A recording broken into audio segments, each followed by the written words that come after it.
함께 말씀 보겠습니다. 오늘 함께 보실 말씀은 고린도전서 5장 1절에서 13절까지 말씀입니다. 고린도전서 5장 1절에서 13절까지 말씀입니다.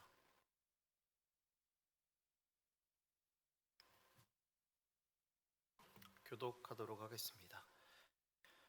너희 중에 심지어 음행이 있다 함을 들으니 그런 음행은 이방인 중에서도 없는 것이라 누가 그 아버지의 아내를 취하였다 하는도다.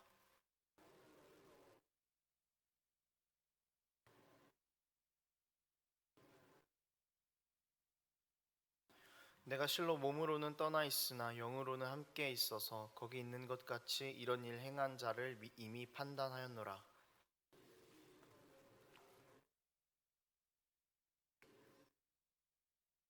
이런 자를 사탄에게 내주었으니 이는 육신은 멸하고 영은 주 예수의 날에 구원을 받게 하려 함이라.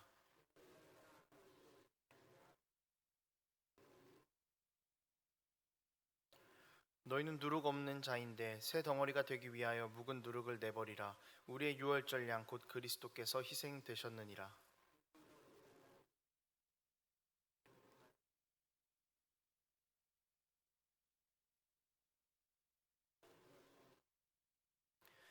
내가 너희에게 쓴 편지에 음행하는 자들을 사귀지 말라 하였거니와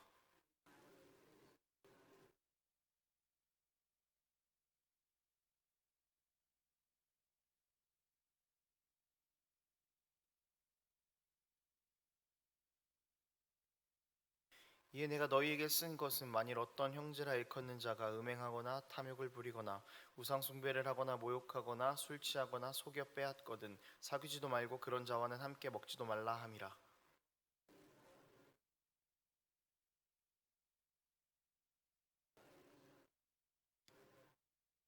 함께 읽겠습니다. 밖에 있는 사람들은 하나님이 심판하시려니와 이 약한 사람은 너희 중에서 내쫓으라. 아멘. 교회가 가장 신경을 많이 쓰는 것 중 하나는 세상의 시선입니다. 교회 내에서 무언가를 결정할 때에도 세상에서 교회를 어떻게 바라볼까라는 것을 염두하기도 합니다.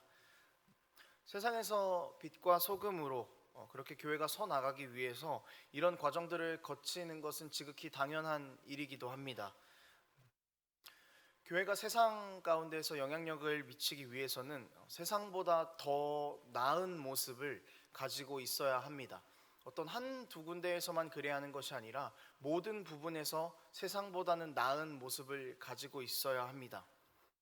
더 정직해야 하고 더 투명해야 하고 도덕적인 부분이나 모든 면에서 훨씬 더 나아야 합니다. 그래야 세상에서 선한 영향력을 행사할 수가 있습니다.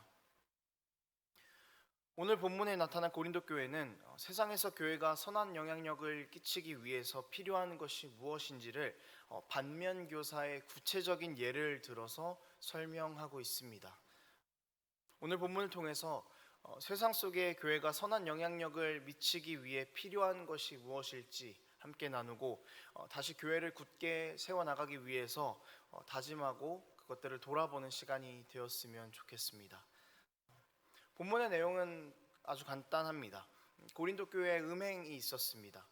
아들이 아버지의 아내와 성관계를 가지고 있는 그런 상황이었습니다. 어머니라고 굳이 표현하지 않은 것은 아버지의 아내는 계모인 것으로 추측이 됩니다. 개인적으로는 상당히 큰 죄악입니다. 그리고 교회적으로도 사실 이 죄악은 결코 침묵할 수 없는 그런 죄입니다. 하지만 고린도 교회는 이 일을 범한 사람에 대해서 아무런 조치를 취하지 않았습니다.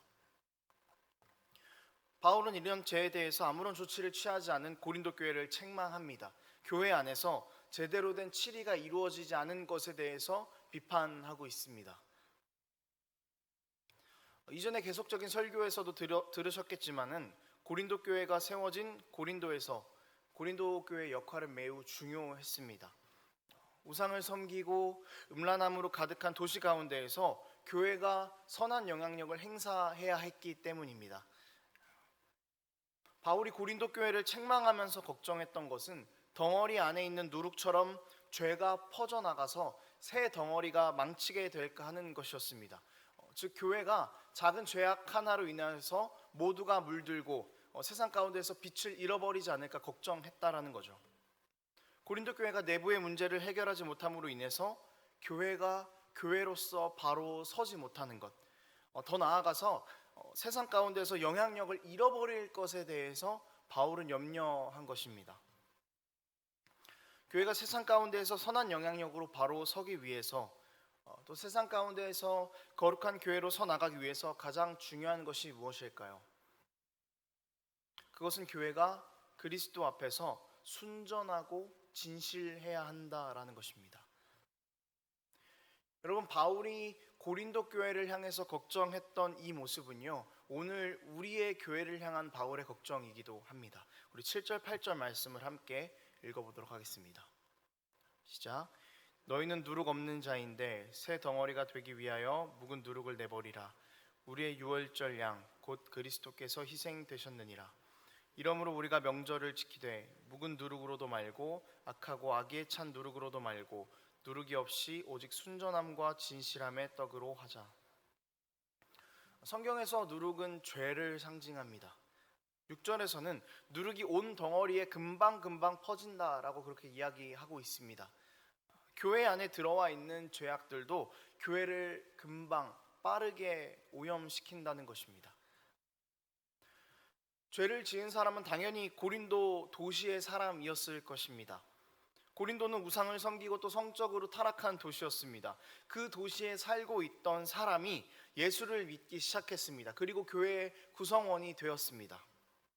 하지만 그의 정체성은 여전히 교회 밖에 있었습니다. 예수 그리스도로 인해서 새로운 떡이 된 자신의 정체성이 있음에도 불구하고 누룩에게 자신을 던져버렸습니다. 바울은 1절에서 심지어 너희 가운데 음행이 있다라고 표현하고 있습니다.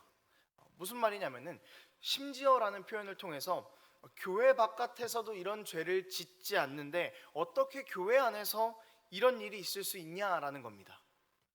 여전히 옛 습관을 왜 버리지 못하고 있냐 그렇게 지적하고 있는 것입니다. 여러분, 우리는 예수님을 믿는다라고 이야기합니다.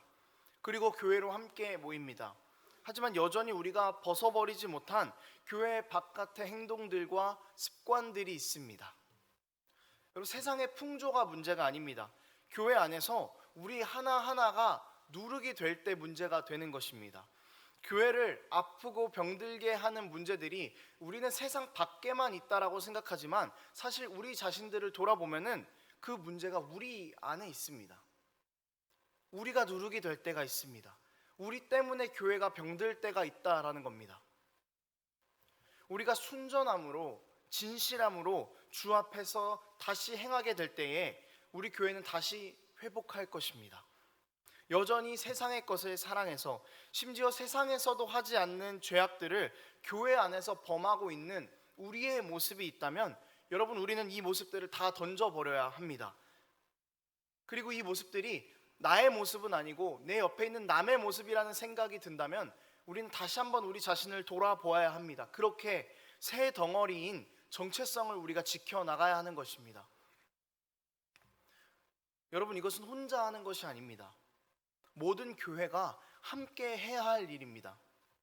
바울은 음행을 저지른 사람을 징계하지 않는 교회를 책망하지만 그 책망의 궁극적인 목적은 5절에 있습니다. 우리 5절 말씀을 함께 읽어보도록 하겠습니다.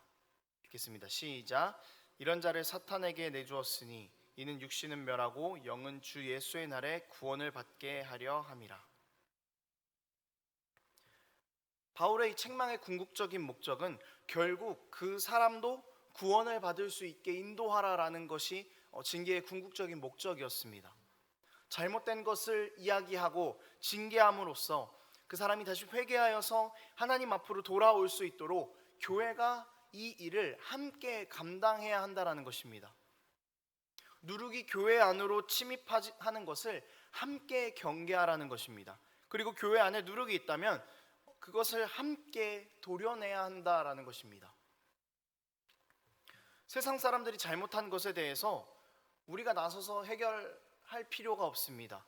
그것은 하나님께서 하실 일이라고 오늘 말씀에서 분명히 이야기하고 있습니다. 하지만 여러분, 최소한 우리 안에서 일어나는 죄악된 일들은 우리가 책임지고 정리해야 합니다.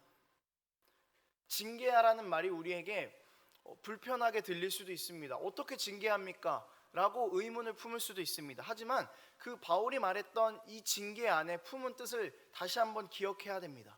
교회가 함께 서로의 잘못을 회개하면서 그 잘못한 사람도 다시 한번 주님 앞으로 회개할 수 있는 기회를 주는 것, 그것이 바울이 말하고 있는 징계라는 것입니다. 여러분, 세상을 버리고 함께 교회 안에서 정결하게 하면서 세상 가운데에서 그리스도의 빛나는 교회로 서는 것, 그것이 바로 교회의 정체성입니다. 우리가 이렇게 함께 지어져 갈 때에 세상 가운데서 빛을 드러내는 교회로, 하나님 앞에서 보시기에 아름다운 교회로 서 나갈 수 있게 될 것입니다. 이 사실을 반드시 기억하는 우리의 삶이 되기를 원합니다. 말씀을 정리하겠습니다. 여러분, 제가 존경하는 교수님의 표현을 빌리자면요, 교수님은 교회를 이렇게 표현했습니다. 교회가 세상을 걱정해야 하는데 세상이 교회를 걱정하는 세상이 되어버렸다 라고 이야기하십니다.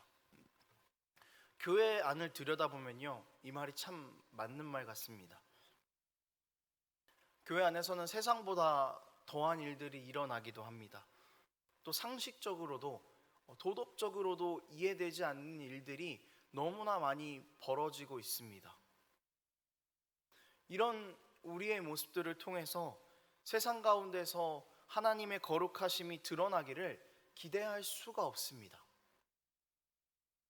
세상에서 빛을 비추려면 먼저 우리에게 빛이 있어야 합니다. 여러분, 우리는 예수 그리스도라는 빛을 받은 사람입니다. 원래 어두움 가운데 있었지만 주님께서 우리에게 어두움 가운데 거하지 말라고 등불을 쥐어 주셨습니다. 그러면 이제 우리는 그 빛을 가지고 세상으로 나아가야지, 우리 안에 있는 그 빛을 우리가 꺼버려서는 안 되는 것입니다. 교회를 거룩함으로 굳게 세워나갑시다. 함께 세워나갑시다. 세상도 저렇게 하는데요, 우리도 이 정도 하는 건 어떻겠습니까? 라고 말하지 맙시다. 세상과 교회는 달라도 한참 달라야 합니다. 차원이 달라야 합니다. 달라야만 구별이 됩니다. 예수 그리스도의 피로 인해서 우리는 이미 달라진 사람들입니다. 내가 기억하고 우리 모두가 함께 기억해야 할 우리의 정체성입니다. 우리를 달라지게 하시려고 십자가에서 죽으신 예수님의 희생을 헛되게 해서는 안 됩니다.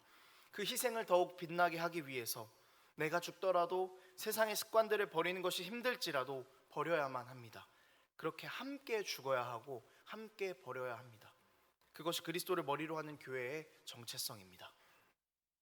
세상과 교회를 같은 선에 올리지 말고, 세상에서도 하지 않는 죄악들이 교회 안에 있는 것을 묵인하지 말고, 주께서 피로 값주고 사신 교회를 세워나가는, 먼저는 내가 그리고 함께 혼란한 세상 가운데에서 해답을 제시할 수 있는 교회로 서 나가는 우리의 삶, 그리고 우리 은혜의 동산교회가 되기를 소원합니다.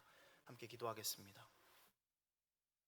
이 시간 함께 기도하실 때 들은 말씀을 생각하시며 기도했으면 좋겠습니다. 주님, 우리 교회가 사랑으로 뭉쳐서 함께 서나가는 교회 될 수 있도록 도와주시옵소서. 주님, 내가 교회 안에서 누룩처럼 행했던 일들을 회개합니다. 주님, 나를 통하여서 다시 한 번 더 우리 교회가 거룩함을 드러내며 빛을 제시할 수 있는 교회 될 수 있도록 도와주시옵소서. 그렇게 기도하시고, 또 이성원 목사님 아들 주한이 오늘 수술을 오후에 앞두고 있습니다.